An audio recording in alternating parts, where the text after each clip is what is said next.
With that, I will now recognize the chairman of the full committee, Mr. Steil, for 5 minutes. Thank you very much. I want to go back to your recollections in the transcribed interview of Mr. Irving. He said that on January 6th, the initial statement about the guard occurred on a phone call. You noted it's in his office, which is correct. Can you repeat the question, sir? Just so Yeah, no, absolutely. Mr. Irving said that on January 6th, the initial statement about the guard occurred on a phone call. You contend that you went into his office to discuss the guard. On January 6th? Yes. No, sir. I was in the command center on January 6th when we became under attack at 12:53. Okay. I was there for several hours until I left at approximately 5 p.m. to go see the vice president and go check on the Capitol. Thank you. On January 6th, Mr. Irving said that when you called and asked his permission to ask for the guard, he gave you permission. Is that correct? That is false.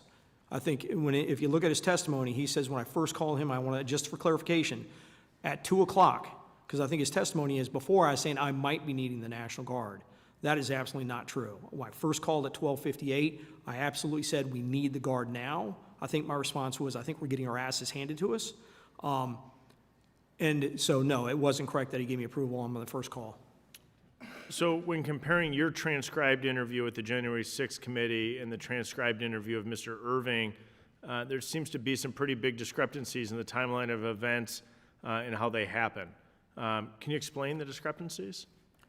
Maybe there's problems with recollection. The one thing I'd say is when you think there's discrepancies, realize that Congress did try and change the law to correct those discrepancies in the sense of they changed the law, giving the chief the authority now. So obviously they agree with my position. Well, I thank you for being here, Mr. Sun. And we really are working as chair of the full committee to depoliticize Capitol Police. I remain concerned that under the previous Congress, under the previous speaker, Capitol Police was politicized, and we're working to depoliticize the security apparatus on Capitol Hill. With that, I yield back. Thank you.